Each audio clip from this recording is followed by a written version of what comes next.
All. मैं हूं आपकी टीचर और ट्यूटर नेहा। मैं अपने इस चैनल पर सामाजिक विज्ञान, नक्शे, अर्थशास्त्र और इंग्लिश सब्जेक्ट्स के वीडियोस शेयर किया करूंगी। मेरा ये पहला वीडियो है। मेरे ये वीडियो स्टूडेंट्स के साथ साथ उन पेरेंट्स के लिए भी मददगार है जो अपने बच्चों को घर पर पढ़ाते हैं। तो अगर आपको ये वीडियो पसंद आए, इसे लाइक, शेयर और सब्सक्राइब करना ना भूलें। तो चलिए आज हम सामाजिक का सबसे इम्पॉर्टेंट और सबसे स्कोरिंग टॉपिक को कवर करते हैं। सबसे पहले हम नक्शा करेंगे। नक्शा सीखने के लिए ज़रूरी है कि आपको भारत का नक्शा आना चाहिए। आपको भारत के सारे राज्य और राजधानियाँ पता होने चाहिए। तो भारत के 28 राज्य हैं और 8 केंद्र शासित प्रदेश हैं। आज पहले हम उनके बारे में बात करते हैं। भारत के ये 28 राज्य जो आपके सामने नक्शे में दिखाई दे रहे हैं, इन्हें सीखने से पहले हमें भारत के पड़ोसी देशों के बारे में जानना बहुत ज़रूरी है ताकि नक्शा भरते समय कोई गलती ना हो। तो भारत के पड़ोसी देशों के बारे में जो मैंने नक्शा तैयार किया है, ये देखिए। भारत के 8 पड़ोसी देश हैं। सबसे पहले है पाकिस्तान, अफ़गानिस्तान, चीन, नेपाल, भूटान, बांग्लादेश, म्यांमार। ये 7 देश भारत की सरहद को छूते हैं। इसके अलावा श्रीलंका, जो आप यहाँ नीचे देख रहे हैं, ये भारत की समुद्री सीमा रेखा को छूता है। तो भारत की समुद्री सीमा रेखा को साझा करते हुए श्रीलंका भी हमारा पड़ोसी देश है। इस तरह भारत के कुल 8 पड़ोसी देश हैं। आप चाहे तो वीडियो पॉज करके इन्हें नोट कर सकते हैं और ये इनकी लिस्ट है। आप यहाँ पर वीडियो पॉज करके इन देशों के नाम और उनकी राजधानियों को नोट कर सकते हैं। इसमें देखिए पाकिस्तान, अफ़गानिस्तान, चीन, नेपाल, भूटान, बांग्लादेश, म्यांमार जिसका पुराना नाम बर्मा था, और श्रीलंका। ये 8 देश हैं और इनके सामने इनकी राजधानियों के नाम दिए हुए हैं।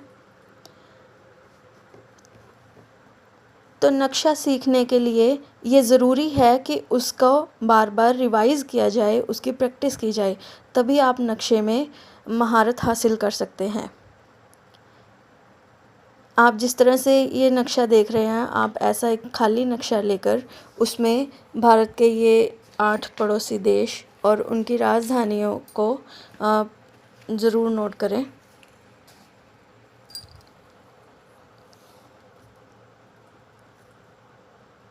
हाँ जी, तो आगे चलते हैं। इसके अलावा भारत के जो 28 राज्य हैं, उसके अलावा भारत के 8 केंद्र शासित प्रदेश भी हैं। जैसा कि हम जानते हैं, 7 केंद्र शासित प्रदेश पहले थे, लेकिन पिछले साल जम्मू कश्मीर को केंद्र शासित प्रदेश का दर्जा दिए जाने के बाद 9 केंद्र शासित प्रदेश हो गए थे। लेकिन इस साल जनवरी में दमन, दीव और दादरा नागर हवेली को, ये जो 2 केंद्र शासित प्रदेश थे, 4 अलग अलग जगह थी, इन्हें एक बना दिया गया है। तो अब हमारे पास कुल 8 केंद्र शासित प्रदेश हो जाते हैं, जिनकी लिस्ट ये है। देखिए, हमारे पास है सबसे पहले दिल्ली व राजधानी क्षेत्र, यानी दिल्ली और उसके आसपास का जो एरिया है उसे नेशनल कैपिटल रीजन NCR कहते हैं और इसकी राजधानी या मुख्यालय दिल्ली है। इन नक्शे में हम इसे यहाँ पर देख सकते हैं। उसके बाद हमारे पास है चंडीगढ़। चंडीगढ़ जो है यहाँ पर नक्शे में B पॉइंट पे अंकित किया गया है। ये चंडीगढ़ पंजाब और हरियाणा दोनों की साझी राजधानी है। इसके बाद जी हमारे पास आता है जम्मू कश्मीर। जम्मू कश्मीर की जो 2 राजधानियाँ हैं, श्रीनगर और जम्मू। सर्दियों के लिए जम्मू और गर्मियों में श्रीनगर इसकी राजधानी रहती है। यहाँ नक्शे में C पॉइंट पे जम्मू कश्मीर का ये जो एरिया दिखाया गया है और जहाँ पर डॉट लगा है, ये श्रीनगर है। और उसके बाद जम्मू कश्मीर के बाद नेक्स्ट है हमारे पास लद्दाख और इसकी राजधानी है लेह। लद्दाख, ये देखिए, लद्दाख काफ़ी बड़ा एरिया आ जाता है। लद्दाख की काफ़ी बॉर्डर है जो वो इधर से पाकिस्तान, ये अफ़गानिस्तान और इधर से चीन के साथ छू रही है। एक बात और क्लियर कर दूं कि लद्दाख का काफ़ी एरिया, इधर से लगभग इतना एरिया और इधर से यहाँ से ये वाला एरिया चीन के कब्ज़े में है और इधर से पाकिस्तान के कब्ज़े में है, लेकिन भारत इसे अपना हिस्सा मानता है।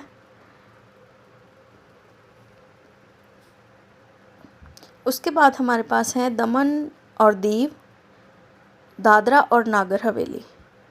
पहले ये दो अलग अलग केंद्र शासित प्रदेश थे, जैसे मैंने पहले बताया। तो दमन और दीव की राजधानी दमन थी और दादरा नागर हवेली की सिलवासा थी, लेकिन अब ये चारों इकट्ठे कर दिए गए हैं, तो इनकी जॉइंट जो राजधानी है वो दमन है। और नक्शे में अगर हम देखें तो जो ये गुजरात के नीचे डॉट लगा हुआ है दीव है, और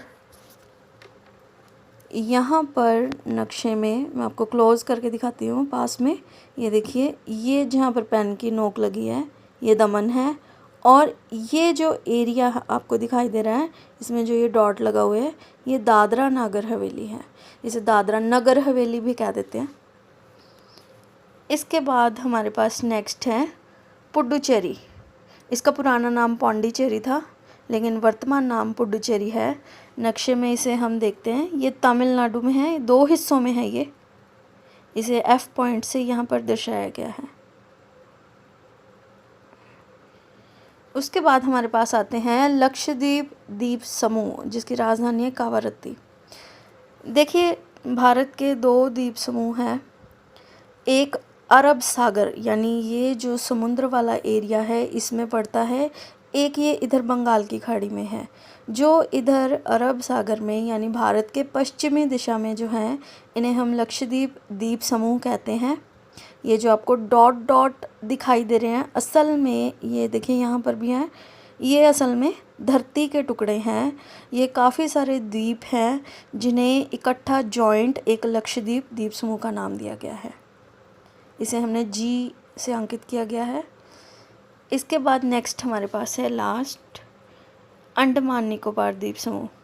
देखिए, ये जो यहाँ से ये डॉट्स काफ़ी सारे हमें दिखाई दे रहे हैं, ये धरती के टुकड़े हैं। ये ऊपर वाला जो भाग है ये अंडमान द्वीप समूह है, और ये नीचे वाले निकोबार के आइलैंड्स हैं, निकोबार द्वीप हैं। तो इन दोनों को जॉइंट मिलाकर एक केंद्र शासित प्रदेश बनाया हुआ है, जिन्हें हम अंडमान निकोबार द्वीप समूह कहते हैं, और इनकी राजधानी ये वाली पोर्ट ब्लेयर है। आप यहाँ पर अपने वीडियो को कुछ देर पॉज करके और इनको नोट कर सकते हैं।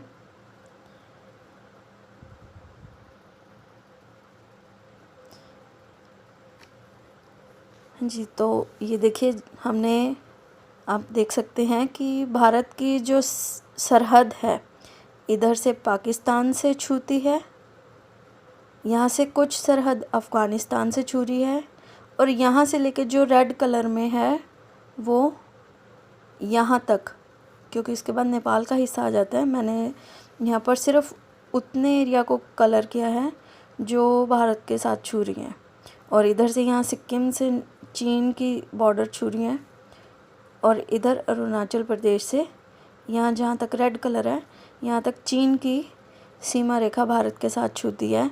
अदरवाइज़ चीन, ये सारा चीन का एरिया है, काफ़ी बड़ा ये। और ये जो आपको दिखाई दे रहा है ये नेपाल की सरहद भारत के साथ छूती है, और यहाँ से ये भूटान की सीमा रेखा भारत को छू रही है। और ये जो ग्रीन कलर की आपको दिखाई दे रही है बांग्लादेश, ये देखिए, यहाँ तक बांग्लादेश की लगभग सारी सीमा रेखा भारत को छूती है, सिर्फ इतना सा हिस्सा म्यांमार के साथ है।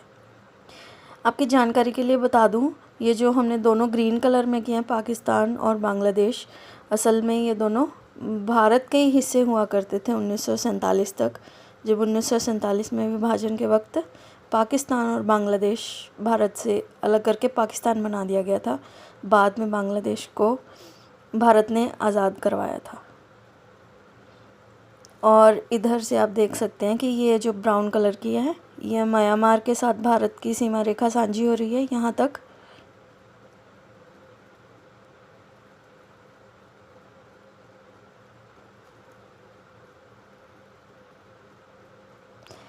और एक श्रीलंका, हालांकि ज़मीनी रूप से ये नहीं छू रहे हैं, लेकिन जो किसी भी देश के साथ जो समुद्र लगता है वो उस देश की सीमा रेखा के अंतर्गत आता है, उसका कुछ हिस्सा, समुद्र का कुछ एरिया। तो भारत और श्रीलंका के बीच आप देख सकते हैं कि ये समुद्र का जो एरिया साझा हो रहा है, यहाँ पर ये भारत के साथ समुद्री रेखा दोनों भारत और श्रीलंका की शेयर हो रही है। तो इस तरह कुल मिलाकर अब हमने जो किया है, पाकिस्तान, अफ़गानिस्तान, यहाँ से चीन, नेपाल, भूटान, बांग्लादेश, म्यांमार और श्रीलंका, ये 8 देश भारत के पड़ोसी देश हैं। और इसके अलावा हमने 8 ही केंद्र शासित प्रदेश किए हैं। नक्शे में एक चीज़ और जो बहुत इम्पॉर्टेंट है वो है भारत के साथ जो जल राशियाँ लगती हैं, जल राशियाँ यानी जो वाटर बॉडीज़, जो समुद्र महासागर भारत के साथ टच होते हैं, ये इधर वाला जो आप ब्लू एरिया सारा ये देख रहे हैं, ये अरब सागर है। इसे याद रखने का ट्रिक ये है कि इधर साइड पे अरेबियन कंट्रीज़ हैं, दुबई वगैरह, और इधर साइड में ये जो आप ब्लू कलर का ये सारा देख रहे हैं, ये बंगाल की खाड़ी है। और भारत के नीचे वाला जो ये हिस्सा है, तो यहाँ पर ये हिंद महासागर शुरू हो जाता है। इससे नीचे दक्षिणी गोलार्ध तक ये हिंद महासागर है। भारत के नाम पर ही इस महासागर का नाम हिंद महासागर पड़ा है। तो जैसे मैंने अरब सागर के लिए आपको ट्रिक बताई, बंगाल की खाड़ी को याद करने का ट्रिक ये है कि यहाँ पर चाहे तो आप इसे बांग्लादेश के नाम से बंगाल की खाड़ी कर लें, चाहे ये जो हमने पश्चिमी बंगाल भारत का राज्य है, ये बंगाल के नाम से बंगाल की खाड़ी है।